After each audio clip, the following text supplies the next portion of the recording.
Hello students, good morning. आज मैं BA part 3 honours के पेपर 6 सिस्टम ऑफ साइकोलॉजी या स्कूल ऑफ साइकोलॉजी में पढ़ाए जाने वाले पार्ट जो कि ग्रुप ए में पढ़ाया जाता है। तो पिछले क्लासेस में हमने विभिन्न स्कूल्स की चर्चा की, जिसमें लास्ट मैंने गेस्टाल्ट स्कूल की चर्चा की। आज मैं एक नए अध्याय और मनोविज्ञान के इतिहास में सबसे महत्वपूर्ण अध्याय, जो कि डॉक्टर सिगमंड फ्राइड के द्वारा प्रस्तुत किया गया, जिसे मॉडर्न साइकोलॉजी का फादर भी कहा जाता है, साइको एनालिसिस या मनोविश्लेषण, स्कूल्स या संप्रदाय की चर्चा करूंगा, जिसकी स्थापना अन्य संप्रदायों से थोड़ा हटके हुई थी। यह किसी संप्रदाय के विरुद्ध में नहीं हुआ था, बल्कि ऐसे मनोवैज्ञानिकों के द्वारा किया गया जो कि शैक्षिक मनोवैज्ञानिक थे, शारीरिक मनोवैज्ञानिक थे और लीक से हटकर कुछ बात करने की बात ये लोग करते थे।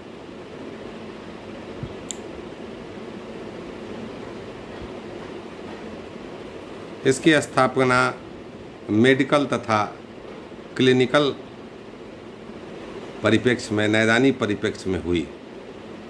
मनोविज्ञान की स्थापना या मनोविश्लेषण की स्थापना सिगमंड फ्राइड ने, जो 1856 में वियना में पैदा हुए थे और जिनकी मृत्यु 1939 ईस्वी में हो गई, द्वारा की गई थी। वो मूलतः एक यहूदी चिकित्सक थे। मनोविश्लेषण पद के 3 अर्थ उन्होंने बतलाए, जिसको समझ लेना और चर्चा कर लेना यहाँ बहुत ज़रूरी है। पहला है मनोविश्लेषण मानसिक रूप से बीमार व्यक्तियों के ट्रीटमेंट की या उपचार की एक विधि है। दूसरा, साइको एनालिसिस व्यक्तित्व का एक सिद्धांत है, थ्योरी ऑफ पर्सनालिटी है। तीसरा, मनोविश्लेषण मनोविज्ञान का एक संप्रदाय या स्कूल है। तो 3 मुख्य बातों को हम लोग को समझना चाहिए कि यह व्यक्तित्व का एक सिद्धांत है, मनोविश्लेषणवाद एक स्कूल है और मनोविश्लेषणवाद मानसिक रूप से बीमार व्यक्तियों के उपचार की एक विधि के रूप में भी है। ये 3 मुख्य बातें साइको एनालिसिस की थी। वर्तमान जो अध्याय है उसमें मनोविश्लेषण पद का प्रयोग चूँकि एक स्कूल के रूप में किया गया है, अतः यहाँ पर हम सिर्फ जो तीसरा भाग है कि साइकोलॉजी में psychoanalysis as a system, as a school, as a ism, as a संप्रदाय के रूप में यहाँ हम चर्चा करेंगे। आरंभिक कुछ वर्षों में फ्राइड ने न्यूरोलॉजी के क्षेत्र में कई प्रयोग किए। इनका मनोविश्लेषण पर कोई खास प्रभाव नहीं पड़ा, परंतु बाद के दिनों में जब हम इनके व्यक्तित्व पर और इनके जीवनी पर अध्ययन करेंगे तो पाएंगे कि मनोविश्लेषण काफ़ी लोकप्रिय हो गया तथा इसका प्रभाव न केवल मनोविज्ञान पर बल्कि अन्य शास्त्रों पर भी पड़ने लगा। अपने दूरगामी प्रभाव के कारण फ्राइड को अमेरिकन मनोवैज्ञानिकों द्वारा एक प्रमुख सिद्धांतवादी के रूप में जाने जाने लगा और अमेरिका में फ्राइड की बहुत ही प्रतिष्ठा बढ़ गई।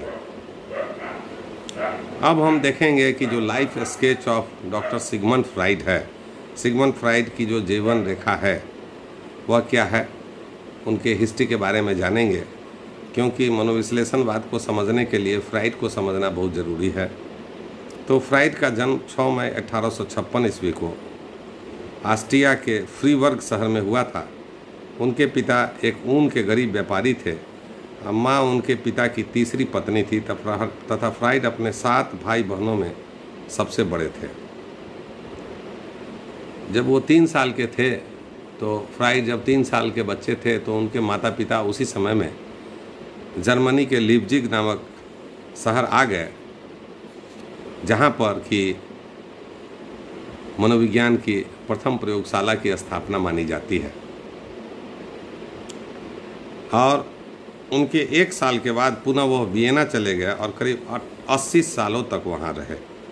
1938 में हिटलर के नाजी विद्रोह के कारण वे भागकर लंदन चले गए, जहाँ 29 सितंबर 1939 को उनकी मृत्यु हो गई।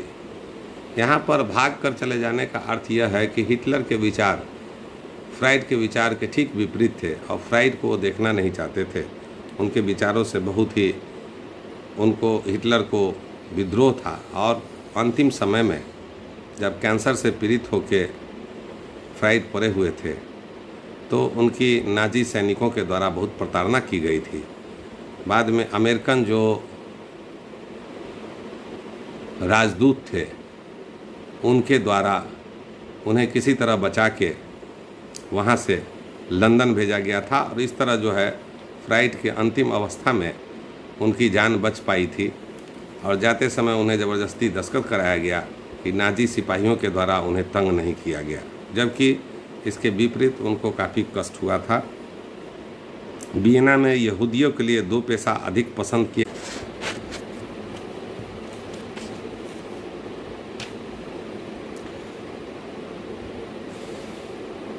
वियना में जैसा कि आपको हम बता रहे थे अभी कि यहूदियों के लिए 2 पेशा बहुत ज़्यादा पसंद और प्रतिष्ठा का था। पहला था मेडिसिन या चिकित्सा शास्त्र और दूसरा था कानून की पढ़ाई। फ्राइड ने दोनों में से चिकित्सा शास्त्र को पसंद किया। 1873 में वियना विश्वविद्यालय में प्रवेश ले लिए तथा 81 में MD की उपाधि प्राप्त किए। उन्हें न्यूरोलॉजी या तंत्रिका विज्ञान की ओर से तंत्रिका विज्ञान के क्षेत्र में उनका झुकाव ज़्यादा था। 1873 से 81 के बीच में उनका संपर्क उस समय के मशहूर तंत्रिका विज्ञानी अर्नस्ट ब्रूकी से हुआ। फ्राइड उनके प्रयोगशाला में बतौर शिष्य के रूप में या बतौर जूनियर के रूप में कार्य करना प्रारंभ कर दिए। वे एनाटॉमी तथा न्यूरोलॉजी के क्षेत्र में कई शोध पत्र उस समय प्रस्तुत किए। उसी समय कोकेन जो दर्द निवारक गुणों से वे पहली बार अवगत हुए और बाद में प्रयोगशाला में कार्य करना बंद कर दिया और अपनी निजी व्यवसाय प्राइवेट प्रैक्टिस प्रारंभ कर दिया। हालांकि उनका निजी व्यवसाय बहुत ज़्यादा सफल नहीं माना गया और उनको काफ़ी इस तरह की महत्वपूर्ण 3 घटनाएं उनके ज़िंदगी में हुई जिसके कारण वो थोड़ा विचलित हो गए। पहला, उन्हें यह स्पष्ट अनुभव हुआ कि यहूदियों के लिए शैक्षणिक वातावरण में आगे बढ़ने का अवसर नहीं है, क्योंकि यहूदी विरोधी वातावरण की प्रबलता काफ़ी थी। दूसरा, वे अपने शोध एवं व्यवसाय में अधिक संतुष्ट इसलिए नहीं थे क्योंकि उन्हें बहुत ज़्यादा उससे पैसे की प्राप्ति नहीं होती थी, आय की आमदनी अच्छी आमदनी नहीं थी। तीसरा, उन्हें मार्था बर्नेज से प्यार हो गया था, लेकिन शादीशुदा ज़िंदगी के लिए धन की आवश्यकता होती है और उनके पास धन की उस समय काफ़ी किल्लत थी। न्यूरोलॉजिस्ट के रूप में व्यवसाय करके पूरा करने का उन्होंने प्रयास तो बहुत किया। अंत में मार्था के साथ शादी किए जिनसे उन्हें 6 संतान हुए। उनकी एक बेटी जिसका नाम अन्ना फ्राइड के नाम से जाना जाता है, वो आगे चलकर एक सफल साइकियाट्रिस्ट के रूप में जानी गई और उनके विचार फ्राइड से काफ़ी मिलते जुलते थे। 1881 ईस्वी में एमएड उपाधि प्राप्त करने से थोड़ा पहले फ्राइड का संपर्क जोसेफ ब्रूअर, जो वियना के जाने माने फिजिशियन थे और उस समय के काफ़ी नामी चिकित्सक थे, उनके साथ हुआ और फ्राइड से करीब 14 साल उम्र में वो बड़े भी थे। ब्रूअर फ्राइड को न केवल अच्छी शिक्षा, अच्छा एडवाइस देते थे, बल्कि ज़रूरत पड़ने पर आर्थिक रूप से भी वही मदद किया करते थे। उन दोनों ने मिलकर 1895 तक उन दोनों की जोड़ी बनी रह गई और उन दोनों ने मिलकर 1895 में एक बहुत ही प्रसिद्ध मशहूर शोध पत्र स्टडीज इन हिस्टीरिया प्रकाशित किया, जो उस समय के लिए बहुत ही बड़ी बात थी। और मनोविज्ञान के इतिहासकारों ने 1895 के साल को इसलिए महत्वपूर्ण माना है क्योंकि इसी साल एक संप्रदाय के रूप में साइको एनालिसिस की शुरुआत मानी गई और जो उन्होंने शोध पत्र हिस्टीरिया से संबंधित छापा उसी काल को, उसी वर्ष को मनोविश्लेषणवाद से भी जोड़ के देखा गया और मनोविश्लेषणवाद की शुरुआत भी उसी से मानी गई। इस शोध पत्र में मनोविश्लेषण की उत्पत्ति के अंकुर या जन्म या बीज छिपे हुए थे। इस शोध पत्र में एक 21 साल की महिला जो कि हिस्टीरिया से रोगी थी या ग्रसित थी का वर्णन किया। उसमें अन्ना ओ नाम से उसका उपनाम दिया गया उस महिला का और उसकी चर्चा हुई। फ्राइड तथा ब्रूअर दोनों मिलकर अन्ना के केस का विस्तृत विश्लेषण किए थे। उसके परिणाम स्वरूप इन लोगों ने यह मत जाहिर किया कि हिस्टीरिया एक ऐसा रोग है जो पैरालिसिस या शरीर के केंद्रीय हिस्सों के अनुचित ढंग से कार्य करने से होता है। अन्ना ओ का वास्तविक नाम वर्था पापेनहीम था, जो बाद में महिलाओं एवं बच्चों के लिए इतना अधिक महत्वपूर्ण कार्य की कि जर्मन सरकार ने उसकी सेवा की यादगार में संस्मारक डाक टिकट भी जारी किया। वर्था पापेनहोम जब हिस्टीरिया से ठीक हो गई तो उन्होंने अपने ज़िंदगी को वेलफेयर के क्षेत्र में लगा दिया और वो महिलाओं एवं बच्चों के लिए एक कुशल सोशल वर्कर के रूप में, प्रख्यात सोशल वर्कर के रूप में जानी जाने लगी। और उसी कार्य को देखते हुए वहाँ की सरकार ने, जर्मन गवर्नमेंट ने उनके सम्मान में उनके मरणोपरांत एक स्टाम्प टिकट उनके नाम से संबोधित करते हुए प्रसारित किया। 1885 ईस्वी में फ्राइड को वियना विश्वविद्यालय से पेरिस जाकर फ्रेंच चिकित्सा शास्त्रों, खासकर सार्को या जिसे चारको भी के साथ का भी नाम से उच्चारण किया जाता है, अध्ययन करने का उनको मौका मिला।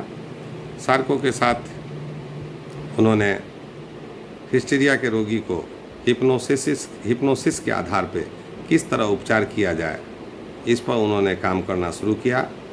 उपचार से फ्राइड यह विश्वस्त हो गए कि हिस्टीरिया का मौलिक कारण साइकोजेनिक होता है, न कि फिजियोलॉजिकल कारण होता है, बल्कि इसके पहले लोग हिस्टीरिया का कारण शारीरिक मानते थे, जबकि फ्राइड ही वह एक पैसा व्यक्ति था जिन्होंने हिस्टीरिया का कारण मनोवैज्ञानिक माना। फ्राइड सार्को से 4 महीने तक शिक्षा ग्रहण किए और पुनः वियना लौट गए। वियना लौटने के बाद उनका पुराना साहचर्य ब्रूअर के साथ पुनः प्रारंभ हुआ। वे इनसे हिस्टीरिया तथा सम्मोहन के बारे में जो कुछ भी सीखे थे उसे बतलाया। सार्को से वे यह भी सीखे थे कि हिस्टीरिया पुरुषों में भी होता है और इस पर एक शोध पत्र भी तैयार किया था। इसके पहले यही मत था कि हिस्टीरिया औरतों को होने वाला रोग है। चिकित्सा शास्त्रियों के वियनीज सोसाइटी के सामने सार्को एवं फ्राइड के शोध पत्र को प्रस्तुत किया गया। फ्राइड ने यह मत जाहिर किया कि हिस्टीरिया पुरुषों में भी होता है और इस धारणा को समाप्त किया कि यह केवल महिलाओं के गर्भाशय में घूमने से होता है और यह जो धारणा है वह गलत है। परंतु चिकित्सा शास्त्रियों द्वारा इस शोध की प्रशंसा अधिक नहीं की गई, क्योंकि ऐसी वस्तु स्थिति लोगों को पहले से ही मालूम थी। फ्राइड तथा ब्रूअर ने हिस्टीरिया के रोगों का उपचार सम्मोहन विधि से किया, परंतु बाद में फ्राइड इस विधि का त्याग कर फ्री एसोसिएशन मेथड का प्रतिपादन किया। हिस्टीरिया के रोगियों के उपचार में सम्मोहन विधि को त्यागने के फ्राइड के जो कारण थे वह 4 कारण थे। पहला था, सम्मोहन में रोगियों के प्रायः लैंगिक उत्तेजन, सेक्सुअल एक्साइटमेंट होते हैं। दूसरा, फ्राइड अपने आप को सम्मोहन के योग्य नहीं मानते थे। तीसरा, सम्मोहन के द्वारा अस्थायी तौर पर ही रोगियों का लक्षण दूर होता है और कुछ दिनों के बाद फिर यह रोग का लक्षण आ जाता है। चौथा था, सभी रोगियों को सम्मोहन करना संभव ही नहीं होता है। ऐसा नहीं है कि सब लोग को आप सम्मोहन कर सकते हैं। तो दूसरा कारण कि फ्राइड अपने आप को सम्मोहन के लिए अपने आप को योग्य नहीं समझते थे। इसका कहने का मतलब है कि सम्मोहन विधि एक बहुत टफ विधि थी और इसका जो है सो संचालन या इसका मतलब कि निष्पादन सभी से संभव नहीं था। इस तरह हमने देखा कि जो केस हिस्ट्री है या फ्राइड के बारे में जो लाइफ स्केच है उस पर हमने आज कुछ पार्ट की चर्चा की। नेक्स्ट क्लास में हम पुनः फ्राइड के कुछ लाइफ स्केच के बारे में और चर्चा करेंगे। इसके बाद मनोविश्लेषण के पूर्ववर्ती कारकों की भी चर्चा करेंगे। बहुत बहुत धन्यवाद।